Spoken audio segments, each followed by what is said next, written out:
Eu queria agradecer o convite aqui da direção para falar com vocês sobre esse tema do trabalho que eu estou fazendo com o Ricardo Suma, que está aqui. A outra,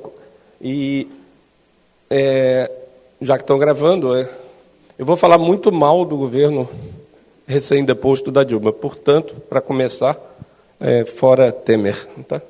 Então,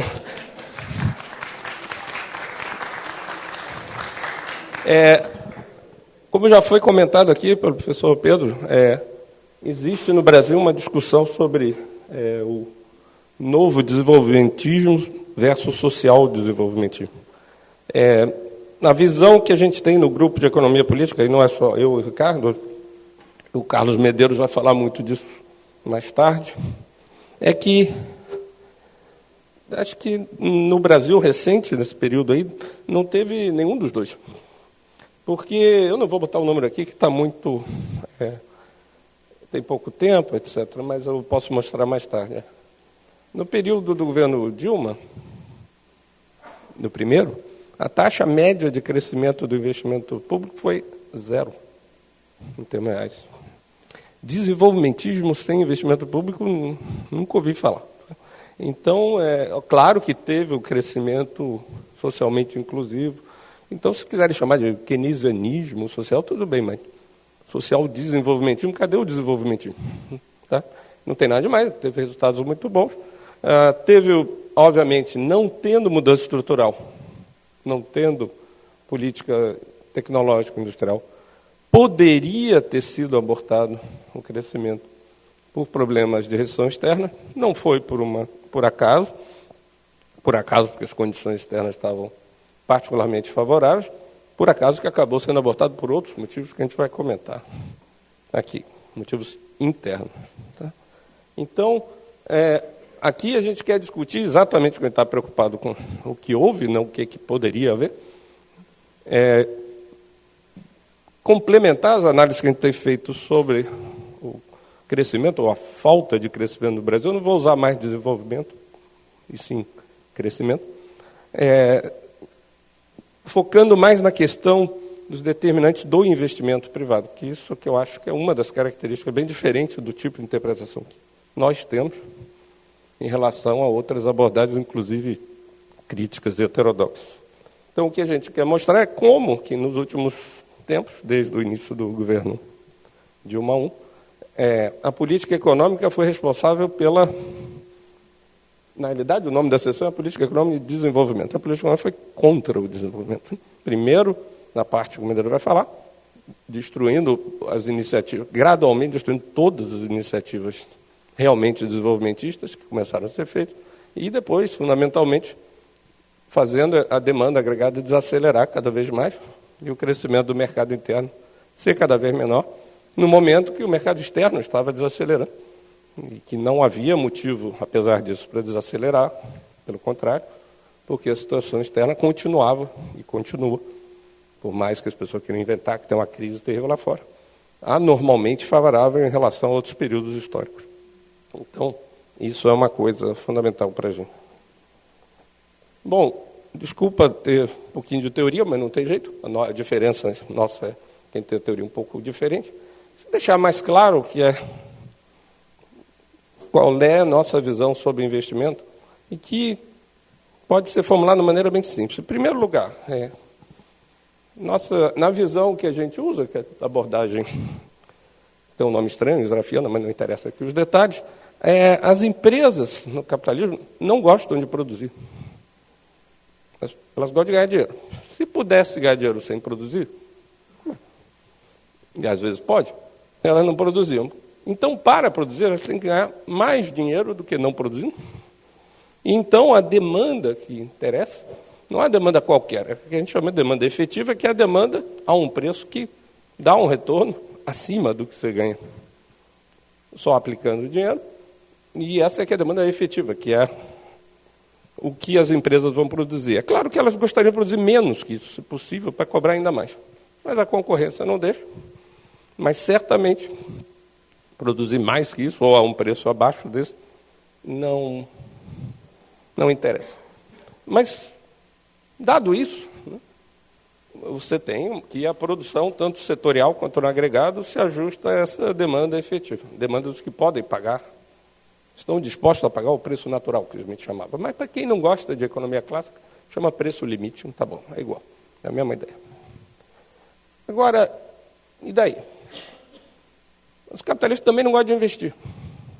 Mas, infelizmente, para produzir, tem um momento que eu tenho que investir. Quando? Quando a minha capacidade produtiva, em termos de capital fixo, já está muito utilizada e está chegando na margem que faz valer a pena, se torna necessário para manter a rentabilidade, investir mais. Mas, só isso. Essa é a teoria muito complicada do investimento que a gente segue. Segue-se daí uma porção de coisas muito diferentes que as pessoas estão pensando, que a gente vai comentar aqui e aplicar ao caso brasileiro. Primeira coisa bem de capital, o pessoal aqui que é do IBGE sabe, é uma categoria de uso. Sabe? Se você gosta da máquina que você compra para botar na tua sala, porque você acha bonito, isso é um bem de consumo. Logo, as máquinas que você compra, que é o investimento, a formação de capital fixo, quantas você vai comprar? Esse montante de máquinas novas que você compra não pode ser independente do uso que vai ter delas, tanto que chama por categoria de uso. Então, se não tem demanda, para que eu vou investir em capacidade ociosa não planejada? Tem uma margem ociosa planejada, todos vocês leram Steiner, sabem que você pode. Mas para quê? Pensa só nisso. Qual é o sentido? Vou dar um exemplo simples para cada idade. Suponha que o governo me dá um governo qualquer, me dá uma enorme redução de impostos que faz a minha margem de lucro ficar muito alta. Aí eu tenho uma fábrica que já existe e que eu vou ganhar muito mais agora nela, porque eu não estou pagando imposto. Mas a demanda não está aumentando nada e essa fábrica, pelo contrário, está com bastante ociosidade não planejada. Quem investiria mais? Por quê? Qual o sentido disso? Eu não consigo, assim, não é uma coisa muito complicada o que eu estou falando, mas é a base para as pessoas entenderem que a demanda por investimento, se não era investimento, é uma demanda derivada. A demanda por combustível de um táxi não é independente de quantas viagens o motorista de táxi acha que vai fazer. Não pode ser. O fato que o capital é fixo simplesmente significa que a demanda que interessa, primeiro é a demanda efetiva que interessa, eu vou falar efetiva todos os anos, mas lembre-se, sempre é efetiva, não é uma coisa mecânica. Muita gente chama o efeito acelerador de uma teoria mecânica. Não tem nada de mecânica se é a demanda efetiva, a demanda rentável.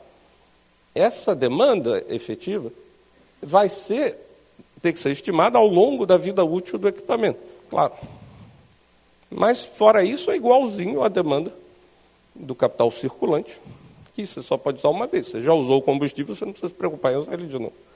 E é só isso. Essa é a complexa teoria do investimento que a gente usa. Só que as implicações são muito importantes. Primeiro, o montante de investimento sempre vai ser determinado pela demanda esperada em relação à capacidade existente. Sempre. Mesmo no curto prazo. O que muda ao longo do tempo é que você começa a trocar essa demanda esperada e você corrige essas expectativas, ou simplesmente você corrigindo, olhando o que houve e vendo, eu estava otimista, pessimista, ou não, ou olhando diretamente a materialização das expectativas antigas que está na capacidade que existe. O que é o grau de utilização efetivo da capacidade, se não a diferença entre o que eu pensei que ia acontecer agora, em termos de demanda efetiva no passado, e o que está de fato acontecendo. É só isso.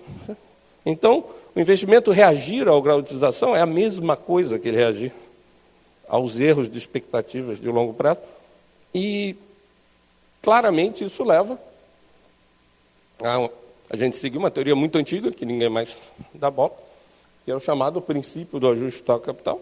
E veja bem, uma empresa pode investir o que quiser. Essas expectativas podem estar completamente erradas.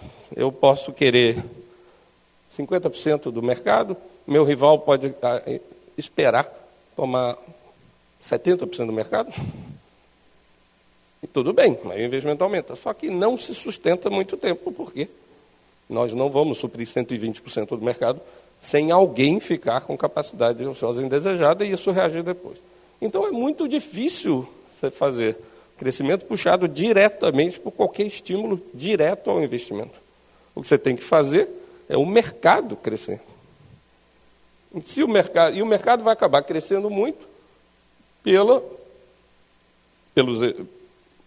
consumo e, principalmente, como parte do consumo depende do próprio investimento, da própria produção, o que acaba puxando mesmo são os componentes autônomos da demanda que não criam capacidade. É nesse sentido que a gente diz que, como o governo diretamente controla os gastos públicos, as transferências sociais, como o governo indiretamente, através da política monetária e creditícia, controla o crescimento do crédito, por exemplo, imobiliário, o crescimento do crédito para o consumo e as condições de crédito para o consumo autônomo, é a política macroeconômica que acaba gerando o crescimento. Porque se isso não está se expandindo, tudo bem, ele pode aumentar o multiplicador, distribuindo renda, etc. também, aumenta o consumo induzido. Mas é esse processo que sustenta o investimento na economia capitalista. Na planejada não, mas na economia capitalista, se o mercado não crescer, o investimento não vai crescer. Então, isso leva também a gente a pensar outra coisa, que é, a gente já falou o que determina o investimento, que é bem simples. Agora, o que não determina o investimento?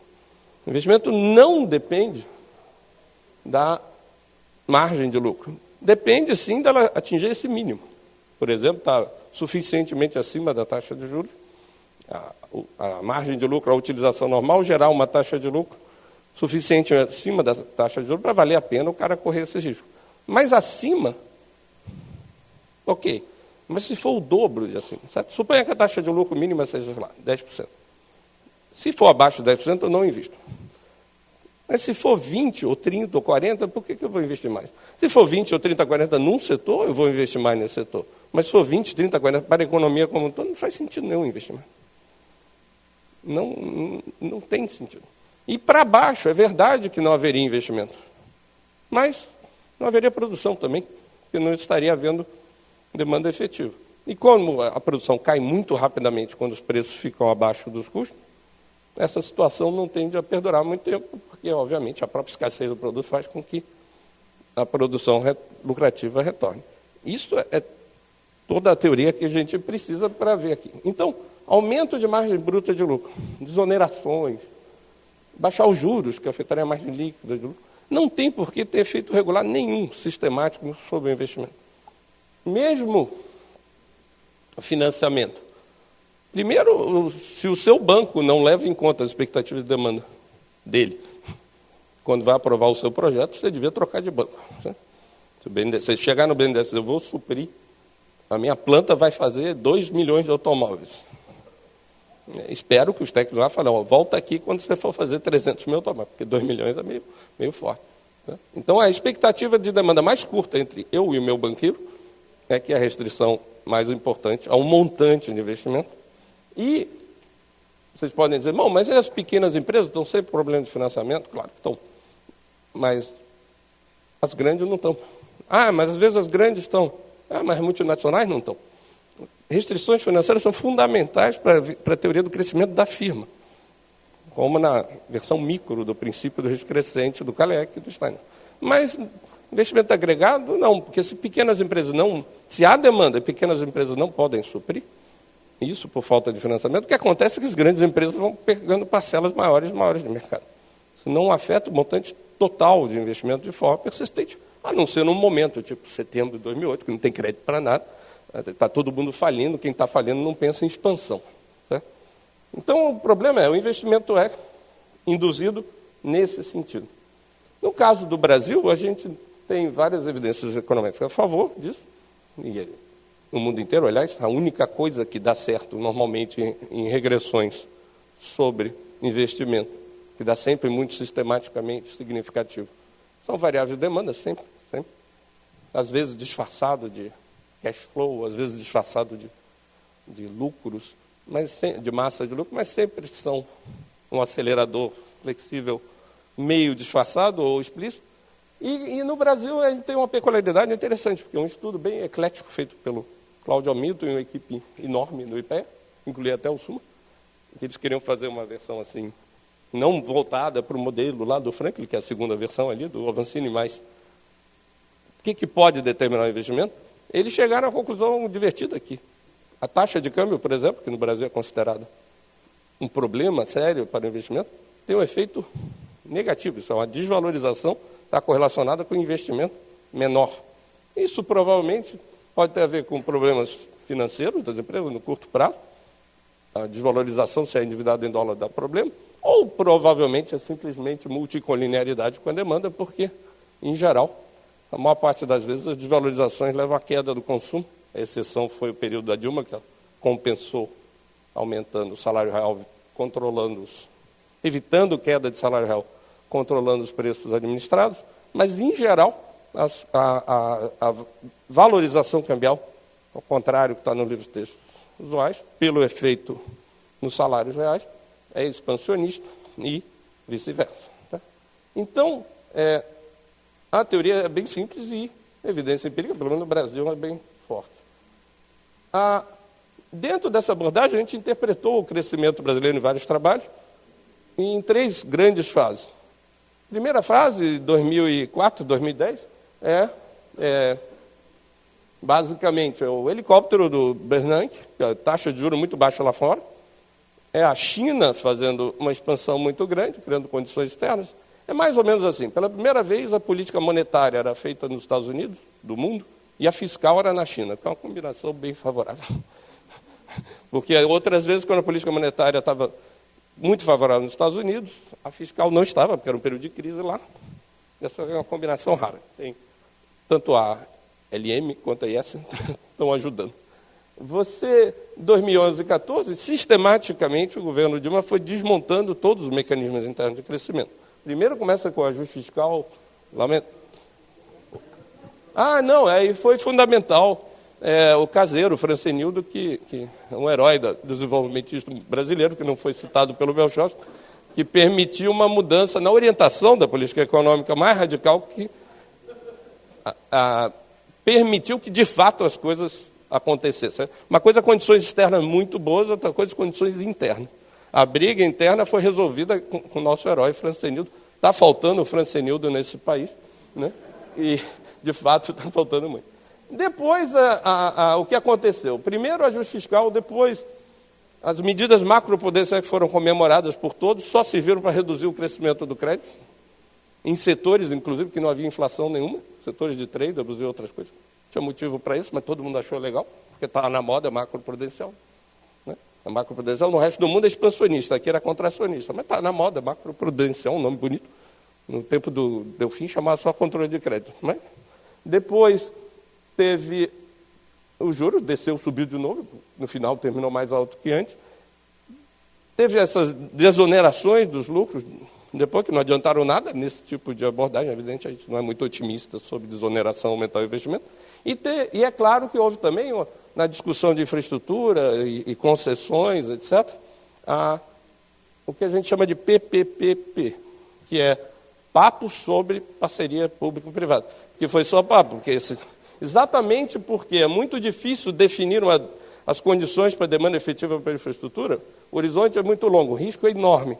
O preço que satisfaria isso, que daria um retorno decente por um prazo muito longo, daria uma tarifa para o usuário inaceitável.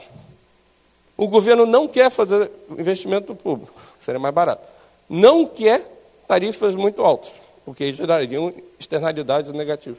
Não quer subsidiar, porque dá problema fiscal. Aí não acontece nada nunca, mas tudo bem. Isso a gente falou que não ia acontecer nada, eu acho que em 2012, o Suma e eu, até hoje estou esperando. Cadê o trem-bala? Lembra do trem-bala? Tem gente que era a favor, é contra. Cadê o trem?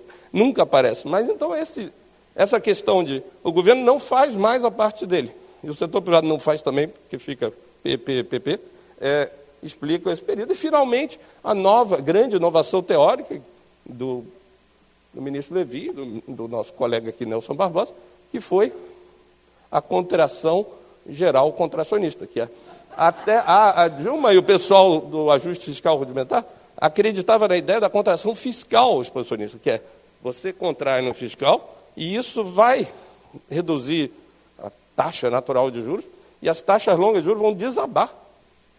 E aí a elasticidade de juros do investimento é tão grande que vai mais do que compensar. Isso é uma teoria absolutamente delirante, porém, existe essa teoria. A novidade nos últimos anos não por exemplo, quando o Levy dizia não é verdade que o desastre da economia brasileira em 2015 é só culpa do ajuste fiscal, ele tem toda a razão. Teve a desvalorização cambial, teve a queda dos salários, teve a tarifas de energia elétrica, teve o corte de crédito, ele tem toda a razão, não foi só ajuste fiscal. Foi a nova teoria da contração geral contracionista, porque vai aumentar o estado de confiança, uma coisa assim. Bom, tem gente que não concorda com essa abordagem que estamos falando aqui. Por exemplo, como nós achamos que o crescimento é puxado pela demanda, muita gente acha que usa o argumento da boca do jacaré. Inclusive, tem um aqui, ó. Na primeira fila tem um cara. Não é você que fala do jacaré? Da boca do jacaré? Então, é uma das pessoas que fala da boca do jacaré. Que a ideia, o que adianta? O crescimento da demanda não caiu tanto, mas ele vazou para fora.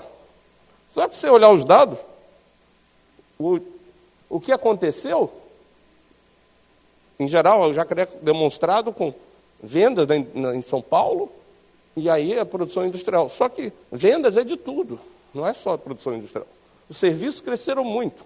Uma maneira mais interessante de olhar, mais rápido, é olhar o consumo aparente e produção na indústria. Se vocês forem olhar, a boca de jacaré é invertida. Ela estava positiva no período que o câmbio estava valorizando, isso é, estava diminuindo a importação em relação à demanda, e ela aumentou depois de 2009, por causas que até agora meus amigos economistas industriais não explicaram. No período que estava valorizando o câmbio, estranhamente, os coeficientes de importação relevantes subiram menos do que depois de 2009. Não sei porquê, felizmente eu não sou da área, mas certamente para a gente só é importante dizer que não é verdade, que vazou muito mais demanda para fora. Não é verdade, está vazando muito mais agora do que estava antes. Depois que começou a desvalorizar. Eu não tenho tempo de olhar isso aqui, mas é um caso geral. Tem várias explicações. Aí na praça se pergunta para o Pinkusfeld ou para o Fábio Freitas, e eles estão devendo artigos sobre isso para a gente há um tempo. Agora, então não foi o jacaré, mas outra visão que a gente não concorda é da oncinha, que eu tenho alguns autores, inclusive o principal mais influente, o André Singer, que escreveu um artigo dizendo que o problema da Dilma é que ela tentou ser desenvolvimentista, acabando com o investimento público, mas ele acha que ela tentou ser desenvolvimentista, e infelizmente os empresários fizeram uma greve de investimento, porque não gostavam dela, e aí o título do artigo dele é Cutucando a Onça com Vara Curta. Então, não só não é jacaré, a gente não acha que é oncinha. Por que não? Porque o Singer, o Rudiski, até a Laura, num artigo dela, mas acho que não é em todos, seguem esse tal de Strick, que é um sociólogo alemão, que diz, pegando uma frase solta no artigo do Kalec, Aspectos Políticos do Pleno Emprego, que como o investimento dependeria do estado de confiança, seja lá o que isso for, se os capitalistas coletivamente estão, não é o Kalec que diz, o Streck, estão insatisfeitos, eles param de investir. Uma greve de investimento, e aí isso é que levou ao baixo crescimento. Não foi a queda da demanda gerada, foi uma espécie de lockout dos empresários por motivos políticos. O problema é que isso não faz o menor sentido, a não ser que outra frase do Kalec seja refutada. O Kalec sempre dizia que capitalistas fazem muita coisa como classe, por exemplo, derrubar governo que eles não gostam, mas não investem como classe, porque não faz sentido, tem a concorrência. Como é que eles vão se coordenar? Ninguém investe. O primeiro que investir vai ganhar mais do que todos. Né?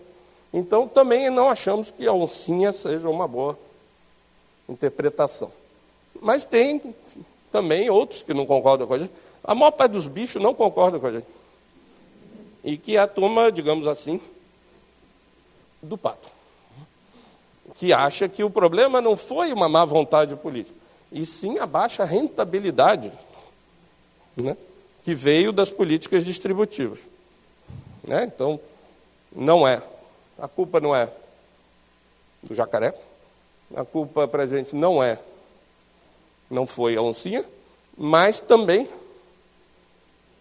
não achamos que seja o problema do pato. Qual a ideia do pato? A ideia do pato é, de várias formas, colocada como, o Brasil é um caso de profit-led growth, ou crescimento ou investimento liderado pelos lucros. A ideia é muito simples, a parcela salarial no Brasil se recuperou no período recente, e isso por vários motivos, óbvio que o câmbio ajudou, tem várias versões a mais, umas vão pelo câmbio, outras vão diretamente pelo crescimento do salário. E aí isso é que teria chegado a um ponto que desestimulou o investimento e isso é que levou ao crescimento baixo. Os mecanismos são os mais variados. O efeito direto da parcela dos lucros no investimento, como já falei aqui, para mim não faz o menor sentido. Margem de lucro mais alta ou mais baixa, a não ser numa situação que acabe a rentabilidade, não deveriam ter efeito sistemático nenhum sobre o investimento. Aliás, pelo contrário, no período que essa parcela dos lucros cai, como aumenta o multiplicador da economia, a demanda cresce mais rápido. Então, você tem mais investimento e não menos. Foi uma das coisas que levou a mais investimento e não menos. Agora, aí, o que eles tentam fazer é dizer que via as exportações, isso vai acontecer de formas variadas. Ou porque, pelo canal da demanda, sei lá, uma desvalorização cambial aumentaria a demanda por exportações. Só que essa parte é muito confusa, porque não tem a ver com o lucro. Uma desvalorização cambial, para aumentar realmente o crescimento das exportações, teria que baixar o preço externo. E talvez até diminuísse a parcela do lucro. É muito confuso a ideia de que incluir exportações torna o sistema mais profit, mais ligado ao lucro. É muito confuso. No caso do Brasil, as pessoas já desistiram disso, porque o Brasil é tomador de preço no mundo inteiro. Então, se existe algum efeito favorável nas exportações de uma desvalorização, vai ser pela oferta, isso é. Vai ser para transformar em efetiva a demanda externa, porque os custos locais, etc., em dólar não dá. Então, a gente vai para o lado da oferta. E pelo lado da oferta, isso seria até, digamos, compatível com o investimento ser induzido. Eu tenho setores, ou a economia como um todo, que não tem uma demanda efetiva e terá, se eu desvalorizar, o câmbio suficiente. De fato, esse último canal é o canal do pato mais plausível, mas, olhando empiricamente, deixa eu pular, eu tenho que... Eu tenho um problema de que as elasticidades estimadas do câmbio são todas muito baixas. São muito baixas e, portanto, a gente não tem nenhuma evidência, como a gente viu no outro gráfico ali, de que isso tenha funcionado. Na minha percepção, é uma coisa relativamente simples. Simplesmente nos setores onde isso é importante, que não é em todo lugar, a economia brasileira funciona ao nível de câmbio atual. Na imensa maioria dos setores, um câmbio mais desvalorizado simplesmente dá uma margem de lucro mais alta para os setores comercializados. Nos setores que eu realmente precisaria de câmbio, então é desnecessária uma desvalorização por um grande número de setores. Não vão deixar de ser competitivos, que não estão na beira da... Lembre-se, a rentabilidade para a gente é um limite. Quem está acima do limite, se eu der mais lucro, que diferença faz? Agora, quem está abaixo do limite? Vários setores brasileiros que ficaram inviáveis realmente, seja para substituir importação, seja para exportar. Mas quem está abaixo tem a Ásia, tem a China.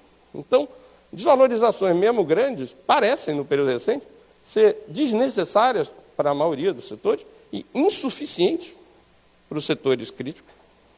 Porque você vai desvalorizar o quê? O câmbio para 12, 13, para chegar perto dos custos da China? Boa sorte. Não é viável. E, obviamente, para vários setores, que, mesmo que eu desvalorizasse muito, o Brasil não tem condições tecnológicas e de logística para, por exemplo, entrar numa cadeia mundial de valor de nada importante. Porque essas cadeias são assim, entregar em Los Angeles com 0 defeito, depois da manhã, um lote de peças eletrônicas. Quem pode garantir isso no Brasil? Ninguém. Em parte por falta de investimento público em outras coisas. Não é questão de é barato ou não. Certo? Senão, pelo menos trazia de Botsuana. Não é uma questão só do custo salarial. Então, a gente fica numa situação que foi caracterizada, vários pesquisadores daqui, até eu acho que o Davi, da ideia de estabilidade estrutural, que não avança, mas também não acaba. E é o grande problema da agenda do Pato, é que, como ela abriu mão das outras coisas desenvolvimentistas, o único instrumento, sendo o câmbio, está se mostrando completamente inadequado e tem consequências distributivas, em geral, não muito interessantes. Então, mas aí, quer dizer que não tem problema nenhum a rentabilidade? Infelizmente, teve sim, porque todo esse crescimento virtuoso, que o Belchor estava falando, etc., acabou, e não acabou por uma restrição externa. Será que ele não acabou por causa do conflito distributivo? Sim, houve uma revolução indesejada nesses anos, fruto de vários acidentes. A migração, fatores demográficos, o envelhecimento da população, o próprio estado de bem-estar social, os jovens estão na faculdade, as pessoas podem sair do mercado de trabalho, fazer outras coisas, podem cuidar dos filhos, você não tem que aceitar qualquer trabalho horrível. Sem querer, ninguém planejou isso. Tudo isso reduziu muito a oferta de trabalho. Ao mesmo tempo, essa altíssima elasticidade de renda do serviço, que ninguém também esperava que os pobres consumissem serviço tão rápido. É porque os preços dos produtos eletrônicos, etc., está muito barato. Hoje em dia, o cara que ganha $1.000 tem a casa cheia de quinquilharia, já está indo, já tem plano de saúde privado, vai do cabeleireiro 10 vezes por dia. Não é mais que nem antigamente. Isso aí fez a demanda, e é muito intensivo de trabalho, por isso que não deu o círculo virtuoso de produtividade, porque o serviço não tem a produtividade da indústria. E aí a demanda cresceu muito, de trabalho a oferta pouco. Junto com o salário mínimo subindo, a distribuição melhorou demais, ninguém esperava tanto. E a reação veio, mas essa reação não vem diretamente, como na teoria do lucro, da compressão dos lucros, do Pato, via o investimento fica inviável, cai a rentabilidade. Vem indiretamente, porque, como classe, os capitalistas ganham, isso gera um consenso de que as coisas não podem continuar assim, mesmo esteja indo tudo bem, e a política macroeconômica é revertida. E aí sim a demanda começa a cair, e o investimento vai embora.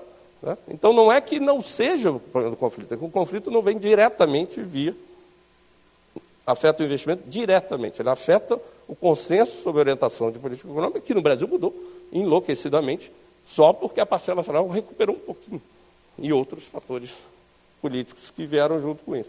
Então, mas vocês vão dizer, mas o fiscal? Esse aqui é do Obama, mas não é fiscal geral, porque tinha bicho, era a única coisa que combinar. E o fiscal não interessa? Lembra do negócio das agências de risco? Ninguém mais fala, né? A gente tinha jogado o Brasil no maior buraco por causa das agências de risco. Levou nota ruim, de tudo quanto é jeito, não aconteceu nada. Então, a única coisa que, não tem tempo para olhar aqui, mas o que eu gostaria de chamar a atenção é que o spread nos juros do Brasil, que é o que interessa, o que afeta o piso para a taxa interna, no mundo real ele segue. As notas das agências seguem o spread, não o contrário. Aquilo ali é uma média das notas invertidas, e você vê claramente que vai atrás, o contrário do que as pessoas pensam. A agência não é monopolista. Ela não é a única fonte de fluxo de capital do mundo. E quando tem um país bombando, que as condições externas boas, se elas ficarem muito tempo dando nota ruim, elas se ferram e perdem clientes. O Brasil virou investment grade quando estava fazendo tudo errado. Porque era um mercado ótimo, tem um juro maravilhoso. E no relatório, o primeiro relatório que rebaixaram o Brasil, eles disseram, a situação externa está muito boa, a fiscal está horrível, só que a fiscal na nossa moeda não há motivo nenhum para se preocupar. Então, por isso que a gente termina relembrando, o saudoso professor Castro escreveu um livro muito interessante, muito polêmico, acho que no início dos 80, no auge da chamada controvérsia da demanda efetiva que tem no Brasil, que era uma grande controvérsia entre Conceição Tavares e outros professores, e o Castro, sobre o que foi que acabou com a era de ouro do capitalismo. O Castro enfatizava, como bom historiador, o conflito distributivo. A Conceição, como grande economista caliquiana, enfatizava que conflito distributivo diretamente não tinha efeito nenhum sobre o investimento, aquilo era um absurdo. E que não podia ser isso. Só que os dois tinham razão. Lá como aqui, o que houve foi, de fato, houve uma compressão do lucro.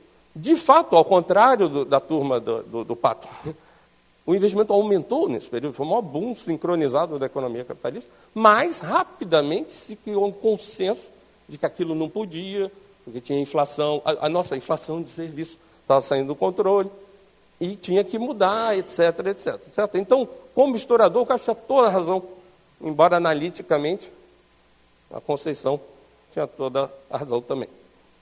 Obrigado.